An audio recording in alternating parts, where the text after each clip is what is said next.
Bonjour tout le monde, bon matin en ce mercredi. Donc comme promis, je vous offre un nouveau cours à la maison, donc un petit projet à faire soit avec vos enfants ou pour vous. Donc encore cette fois-ci, je vais présenter le projet comme si j'étais avec vous et puis on va regarder ensemble toutes les étapes à suivre par la suite. Donc, ce petit projet, en fait, je trouvais que c'était très à propos parce que, en fait, je vais vous inviter à créer un monde imaginaire, donc un lieu qui est important pour vous. Donc, l'idée, c'est que je veux que vous deveniez tous des petits dieux créateurs et vous créez un lieu qui vous représente, où vous avez envie de vous réfugier, tout ça. Donc, le titre du projet est Passeport pour un lieu imaginaire. Et c'était le premier concours que j'avais fait avec les écoles du Québec il y a de cela 2 ans déjà. Donc, allons-y. Donc, la proposition de création, donc c'est toujours la question ouverte qu'on pose pour laisser votre imagination aller. Donc, de là, l'importance au niveau des étapes, ce que je vous expliquais, c'est toujours d'avoir une feuille blanche parce que tout au long de la présentation du projet, je veux que vous gribouilliez ou vous faisiez un petit dessin, une petite esquisse ou vous preniez des notes de tout ce qui peut vous passer par la tête parce que c'est souvent lorsque qu'on se fait expliquer le projet qu'on a plein d'idées qui se bombardent puis qui arrivent toutes en même temps. Donc, c'est important de laisser des traces. Et du même coup, à la toute fin, on va faire la carte d'idées ensemble, donc la tempête d'idées ensemble sur cette feuille-là. C'est bon? Donc, si ce n'est pas déjà fait, s'il te plaît, va chercher soit un cahier de croquis ou une feuille blanche avec des crayons pour que tu puisses laisser des traces de tout ce qui va te passer par la tête pendant que je présente le projet. C'est bon? Donc, proposition de création. Je t'invite. Donc, si tu avais la chance de recevoir un billet d'avion qui te permettrait d'accéder à un lieu imaginaire. Donc, un lieu imaginaire, c'est un lieu où tout peut exister. OK? À quoi ressemblerait ce paysage? Et quelle ambiance posséderait-il? OK? Donc, je répète, si tu avais la chance de recevoir un billet d'avion qui te permettrait d'accéder à un lieu imaginaire, à quoi ressemblerait ce paysage? Donc, ferme tes yeux, imagine-le. Et quelle ambiance posséderait-il? La technique, on y va en dessin et en peinture. Je pense que ça va être moins complexe de cette façon-là. Si vous voulez y ajouter un petit peu de 3D là-dedans, c'est vraiment à votre discrétion, allez-y. Et l'image qu'on voit derrière, en fait, sûrement vous l'avez tous déjà reconnu, les parents surtout. Donc, c'est une image tirée du film Avatar de James Cameron. Je trouvais ça super beau comme lieu. Je trouvais ça vraiment magique, ce lieu-là. Donc, poursuivons. Résumé du projet. Donc, le projet consiste à créer un paysage imaginaire, donc ton lieu à toi où tout peut y exister. C'est bon? Ce lieu devra être significatif pour toi et je veux que ça soit seulement ton imagination qui peut le créer. Donc, je ne veux pas que tu ailles emprunter des choses qu'on connaît déjà. Tu peux aller en emprunter des petites parcelles ici et là, mais pour créer vraiment ton lieu à toi. Et ce qui est important, c'est qu'il soit significatif. Qu'est-ce que ça veut dire significatif? Ça veut dire qu'il représente quelque chose d'important pour toi. Donc, surtout dans tout ce qu'on vit présentement, je pense que c'est important qu'on crée un lieu qui est soit réconfortant ou on ait envie de se réfugier, en fait. Donc, encore une fois, comme j'expliquais, médium à ta guise. Donc, ça peut être des crayons feuilles, crayons aquarelle, crayons de bois, gouache, peu importe. Et sur du papier, bien évidemment. Poursuivons. Les étapes du projet. Comme je t'ai expliqué, tu as ta feuille déjà, prends des notes s'il y a des choses qui te viennent en tête. Si tu as envie d'avoir des îles volantes dans ton passeport, dans ton lieu, pas de problème, marque-les. Donc, c'est tout ça. Tu sais, je vais vous présenter plusieurs artistes dont c'est important. Donc, la présentation du projet, la phase d'inspiration. Donc, très important d'aller chercher ensuite de ça les parents ou si tu as des livres dans ta bibliothèque ou qu'il y a des lieux complètement uniques, va les chercher, ça peut te donner de l'inspiration, tout ça. Ensuite de ça, tu peux aller dans les films que tu as déjà vus, s'il y a des lieux un petit peu étranges, surtout les films fantastiques, on le sait, c'est toujours des lieux qui sont complètement créés de l'imaginaire des humains, donc c'est le fun de pouvoir pénétrer ces mondes-là, de revoir ces mondes-là pour s'inspirer. Et on va commencer ensemble l'élaboration d'une carte d'idées, donc pour bien mettre en place toutes nos idées. Donc, tout ce qui nous passe par la tête, on va les mettre sur papier et ensuite de ça, on va venir sélectionner les idées que vous voulez garder dans votre projet. L'étape numéro 2, ça va être la réalisation. Donc, tu peux partir d'un petit croquis vite juste pour placer tes éléments et ensuite de ça, tu pars en projet. Si tu n'as pas le goût de faire un croquis, vas-y d'emblée, il n'y a pas de problème. L'étape numéro 3, présentation du lieu. Donc, tu présenteras ton lieu, donc quel est ce lieu-là, son nom, le retour réflectif. Donc, je mets toujours à la disposition de vos parents un petit retour. Donc, juste pour vous poser des questions, puis ça va vous aider aussi pour présenter votre lieu parce qu'il y a des questions qui sont associées à ça par la suite. Et prenez une petite photo de votre projet avec vous, bien évidemment, pour pouvoir le partager avec nous pour participer au concours sur la page Facebook de Lalita Art Shop. C'est bon? On poursuit. Donc, on va s'inspirer. Je vais vous présenter des artistes que j'aime beaucoup. Pourquoi? Parce que c'est très important quand on fait un projet en art de découvrir aussi différents artistes. Comme vous le savez, notre mission, nous, chez Lalita's Art Shop, c'est vraiment de démocratiser l'art par le jeu. Donc, autant pour votre jeu à l'extérieur, avec nos tubes, tout ça, que votre jeu à l'intérieur. Donc, c'est notre devoir de vous présenter des artistes qu'on aime beaucoup, qui peuvent être un petit peu plus, qui sont pas nécessairement hyper populaires, ou ils sont très populaires, mais pas dans les grands musées, des choses comme ça. Donc, je vous présente un artiste que j'adore, qui s'appelle, mon Dieu, Oxke Yamato. Donc, c'est un artiste d'origine, je crois, asiatique, mais qui vit maintenant aux États-Unis. Donc, il crée toujours des univers hyper apaisants, très ludiques, très enfantins, quand même assez simplistes. Et je trouvais ça vraiment une belle opportunité de vous le présenter. Donc, on voit ici ce beau lieu-là avec une maison qui semble tellement bien dans son environnement avec des étoiles filantes, tout ça, des belles textures, des beaux motifs. Ensuite, je vous présente Jeff Soto, qui est aussi un artiste que je chéris particulièrement. Donc, Jeff Soto, aussi un Américain qui a parti, en fait, du graffiti aussi et maintenant est peintre. Donc, j'aimais beaucoup ces lieux-là parce que ce sont des lieux qui sont complètement sortis de l'ordinaire. C'est vraiment unique. On a une ambiance aussi avec les couleurs froides qui sont là. Puis le hibou, je sais pas, il fait quelque chose de super rassurant en même temps, comme s'il mettait la garde et tout. Je trouvais ça intéressant de vous le présenter. Donc, Jeff Soto. Je vous invite aussi à aller découvrir les sites de ces artistes-là par la suite. Un autre de Jeff Soto. Lui, c'est un peu plus inquiétant quand même. Même dans le regard du hibou, dans les couleurs qui sont utilisées, l'ambiance est un petit peu plus alarmante, on va dire. Ensuite, il y a Nicoletta Ciccoli. Nicoletta Ciccoli est une illustratrice de livres pour enfants, est une artiste aussi.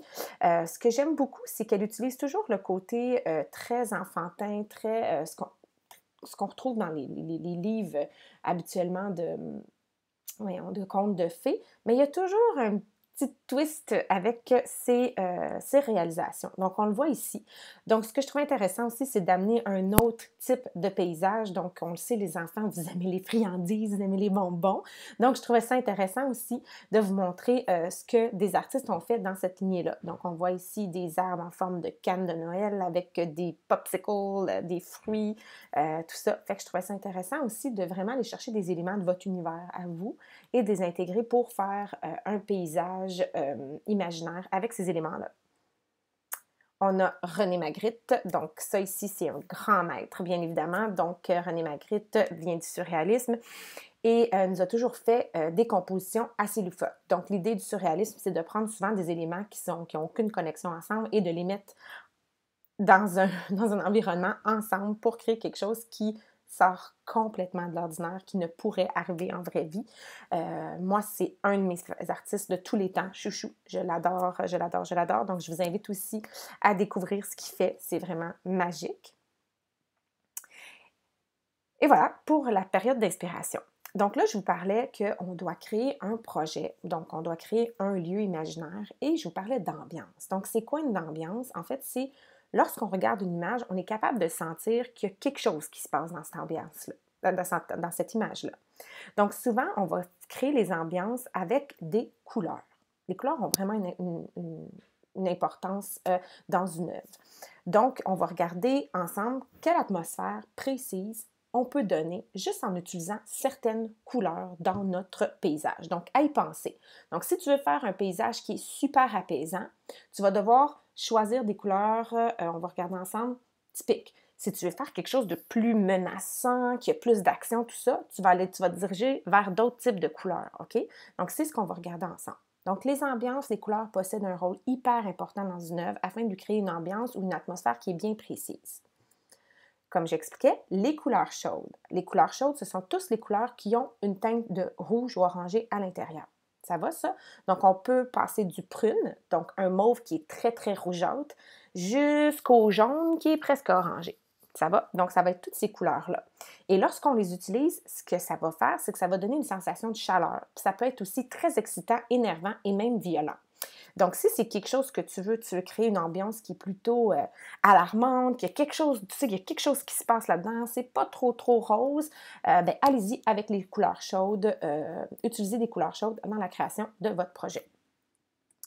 Les couleurs froides, en fait, elles, c'est l'inverse. Elles vont donner une sensation de fraîcheur, de mélancolie, de délicatesse, de calme. Donc, les couleurs froides, c'est quoi? C'est toutes les couleurs qui ont une petite teinte de bleu. Donc, on va passer du jaune, qui est plutôt verdâtre, jusqu'au mauve, qui est très, très, très bleuté. Donc, on va retrouver là-dedans les verts, les mauves, voyons, les bleus, tout ça, les turquoises.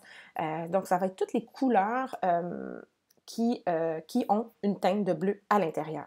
Donc, plus vous voulez quelque chose qui va être calme, reposant, bien, privilégiez les verts et les bleus. Vous comprenez? Donc, c'est vraiment ça. Donc, les couleurs froides, on voit plein de notions aujourd'hui, les chaudes et les froides. Ensuite de ça, le clair-obscur. Donc, si vous voulez un clair-obscur, c'est lorsqu'on a des zones qui ont beaucoup, beaucoup de lumière, donc des très gros contrastes, et des zones qui ont beaucoup, beaucoup d'ombre. Ça va? Donc, c'est un changement systématique de valeur, donc un contraste marquant entre l'ombre et la lumière. Plus il y a de contraste, plus ton image va être dramatique. Donc ça, moi, j'irais plutôt vers les couleurs chaudes avec ça aussi pour créer quelque chose de très puissant comme image. Donc, un lieu où règne une force quelconque. Donc, on va travailler avec les clairs-obscurs et les couleurs chaudes. Est-ce que ça va? Parfait, on continue. Aujourd'hui, je vais vous donner un petit cours aussi de perspective. Donc, c'est important lorsqu'on crée un paysage qu'on vienne mettre des plans dedans pour sentir qu'il y a une profondeur dans notre image. OK? Donc, vous n'êtes pas obligé de toutes les inclure. Moi, je vous en donne. Donc, on va voir ensemble la perspective avec chevauchement. Donc, l'idée de superposer des plans ou de chevaucher des plans pour donner l'impression de profondeur. Et pour les plus vieux, je vais aussi parler de la perspective à point de fuite et la perspective avec diminution. OK? Donc, on va regarder ça ensemble. Ça va vous donner des idées, mais comme je vous dis, c'est pas une obligation, mais ça va juste aider à votre paysage d'être plus réaliste, d'avoir l'air plus vrai et plus ou que toutes les choses, on va avoir l'impression qu'on va pouvoir entrer dans votre personnage, qu'il y a une profondeur dedans. Donc, la première étape, lorsque tu vas faire ton dessin, au pire, la vidéo, tu pourras le remettre à cette étape-là quand tu seras rendu à la réalisation. C'est bon? Donc, la première étape, c'est très simple, c'est que tu vas devoir situer une ligne d'horizon. Une ligne d'horizon, c'est quoi? C'est où le sol finit et où le ciel commence. Généralement, elle se situe aux 2/3 de la feuille.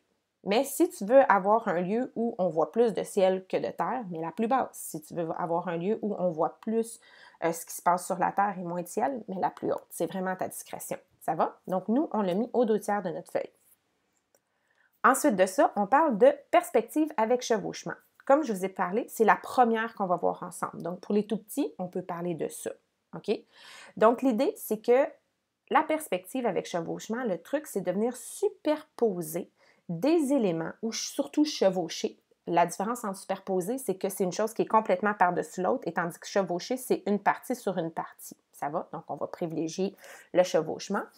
Et donc, chevaucher des éléments qui vont composer ta composition. Donc, ici, on a une chaîne de montagnes qu'on a superposée sur le ciel. Ça va? Donc, on va venir maintenant chevaucher une autre petite chaîne de montagnes devant et vous allez voir à quel point ça crée tout de suite une profondeur de champ au niveau de votre composition. Et voilà! N'est-ce pas merveilleux? Donc, afin de créer un effet de profondeur, superposons un autre plan de colline. L'arrière-plan, les montagnes, plan intermédiaire, les collines. Ensuite, on va venir jouer avec la perspective à un point de fuite. Comme ça, j'expliquais, ça va être pour les grands. OK? Donc, si tu as envie de le faire et toi, tu te sens confiant, ben vas-y, je t'encourage à 100%, mais sinon, ce n'est pas obligatoire de l'avoir. Donc, ça, comme j'expliquais tout le temps à mes élèves, c'est un peu lorsqu'on voit un chemin de fer, puis on se met complètement au centre des deux tracks, là, je ne sais pas comment t'appeler ça, mais... Et puis là, on regarde le chemin de fer et on a l'impression qu'ils vont se toucher au bout. C'est ça l'impression, c'est ça la perspective à un point de fuite. Donc, Observez bien le chemin. Les lignes convergent vers un même point au niveau de l'horizon. Et c'est ce qu'on va voir. Donc, le truc pour donner l'effet de profondeur au chemin. Donc, si jamais tu voudrais créer un chemin dans ton projet ou, je ne sais pas moi, un lieu qui nous dirige vers, une ligne directrice qui nous dirige vers un point X, ce que tu fais, c'est que tu vas venir placer un point sur ta ligne d'horizon. Et à partir de ce point-là, tu vas tirer deux lignes qui vont partir d'ensemble, mais qui vont se déplacer vers l'extérieur. Ça va comme on voit ici. Donc, maintenant que les fondations du paysage sont faites, il reste seulement à placer les différents éléments comme la végétation, les personnages ou autres que tu vas venir placer. Et là, on va parler de perspective par diminution. Pourquoi? Je vous explique. Plus un élément est proche de nous, plus il va être grand sur ta feuille et plus il va être détaillé et les couleurs vont être plus vives, plus foncées, plus de détails. Ça va? Plus l'élément est éloigné de nous, OK? Donc plus il est loin dans ton paysage, plus il va être petit, OK? Moins il va être défini et souvent il va être surtout de couleurs plutôt grisâtres, comme s'il y avait une bruine qui se mettait devant. Là, je parle de perspective aérienne, mais là, on ne rentrera pas là-dedans. Ça va? Donc, plus il est proche, plus il est défini, plus les détails sont présents, plus les couleurs et les contrastes sont marqués, OK? Et plus il est loin, et plus il est gros. Bon, plus il est loin, c'est tout l'inverse. On dit, plus il est lent, plus il est petit, plus il est flou, moins les couleurs sont vives. Donc, on dit, c'est comme s'il y avait un nuage blanc devant, donc plutôt dans les tons grisâtres, tout ça. Fait que c'est ça, la perspective par diminution et aérienne. C'est ce qu'on doit privilégier pour vraiment créer une profondeur. Donc là, on sent là, que dans le paysage que j'ai créé seulement avec quelques plans, on sent qu'on peut rentrer à l'intérieur puis aller se promener. C'est ce qu'on veut créer dans un beau paysage. Bien, pas un beau, mais un bon paysage. Donc, on va regarder ensemble différents exemples d'œuvres où les notions de perspective ont été utilisées. Donc, le premier, ici, on a de la perspective par diminution et avec chevauchement. Ça va? Pourquoi? Parce qu'on a différents monstres montagnes qui sont chevauchés les uns par-dessus les autres. Et comme je vous disais aussi, plus ils sont proches de nous, les grosses montagnes, je parle, plus elles sont grosses, sont définies, on voit plus de contraste. Et plus on s'éloigne, plus vous voyez au fond, elles sont plutôt de couleur grise, floue. On les voit un peu plus loin et plus elles sont petites. C'est bon? Et ensuite de ça, on a la ligne d'horizon ici qui est très, très basse avec les différents personnages zombies qui, se lèvent de ça. Donc ça, c'est une œuvre de Anthony S. Waters à voir aussi. Super, je vais vous en présenter quelques-unes d'ailleurs. Donc, à aller vérifier aussi. Donc, vous avez tous le nom des artistes de toute façon que je mets toujours sur les diapositives. Ici, ça, c'est une image tirée du film des Chroniques de Narnia. Donc, un film que j'aime beaucoup, bien évidemment. Donc, ici, on va retrouver, en fait, autant la perspective avec chevauchement. On voit la perspective aérienne aussi, donc j'expliquais, plus c'est proche, plus c'est net, plus c'est foncé, plus c'est détaillé, et plus c'est loin, plus c'est flou, plus c'est grisâtre, moins de détails on y voit. Les chaînes de montagne aussi se chevauchent les unes par-dessus les autres. Et voilà, ça vous donnait quand même une différente piste d'idées sur qu'est-ce que vous pouvez faire. Donc maintenant, la carte d'idées. OK? Donc, je vous invite à prendre votre feuille blanche avec votre crayon et on va commencer ensemble à élaborer la carte d'idées et je vous invite à la poursuivre à la maison avec soit l'aide de vos parents ou avec vos frères et sœurs ou toute seule, bien évidemment. Le but, c'est de mettre le plus d'idées possible de tous les éléments qu'on va pouvoir retrouver dans un paysage X et ensuite de ça, je t'invite à faire une sélection de ces idées-là. C'est bon? Donc, allons-y. Donc, ce qui est important, la première chose à faire, c'est de marquer au centre de la feuille mon paysage ou mon lieu imaginaire à moi. Ça va? Et là, tu l'encercles. Et à partir de ce cercle-là, on va faire d'autres bulles pour aller se donner des idées. C'est bon? Donc, la première, on va aller voir les différents lieux. Donc, c'est quoi un lieu? OK? Donc, tirez un trait, faites une autre bulle et marquez lieu en haut. Vous pouvez dessiner. Moi, souvent, j'invitais beaucoup mes élèves à dessiner. J'aimais mieux voir des dessins que voir des lettres. Donc, ou des mots. Donc, on pourrait se retrouver dans différentes planètes. Donc, ça pourrait être ça. Différentes époques, différentes dimensions. Ça pourrait être un paysage de nature. Ça peut être un lieu dans une ville. Ça peut être un lieu mon Dieu, un monde complètement imaginaire, comme on a vu tantôt, avec des montagnes de lave vivantes ou des choses comme ça. Fait que vraiment, il n'y a aucune limite. Mettez le plus de choses que vous pouvez dans cette catégorie-là. Et celui qui revient souvent ou que tu as l'impression qu'il revient toujours popper dans tes idées, bien, ça va être sûrement l'idée que tu veux privilégier. Fait que je t'invite à l'encercler. Ensuite de ça, les éléments. Donc, on tire une autre bulle à partir de mon lieu imaginaire, on tire un trait et on fait une seconde bulle. Et là, ça va être tous les éléments qu'on peut retrouver dans ce lieu-là.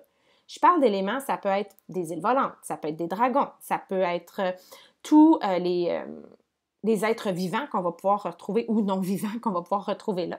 Ça peut être les éléments de la nature qu'on va y retrouver, donc des arbres, des plantes géantes, des plantes en bonbons, mon Dieu, des jouets vivants, ça peut être ça aussi. Donc, tous les éléments qu'on va pouvoir retrouver dans ce paysage-là. Donc, je t'invite à dessiner ou écrire comme tu le veux, tous les éléments qu'on va pouvoir retrouver là. C'est bon? Ensuite de ça, on va à droite, on fait une autre ligne et on crée une autre bulle. D'autres sources, on va parler des sources d'inspiration qu'on peut aller chercher, okay, de l'inspiration. Donc, on peut s'inspirer de nos rêves, bien évidemment, parce que ça, c'est un lieu imaginaire.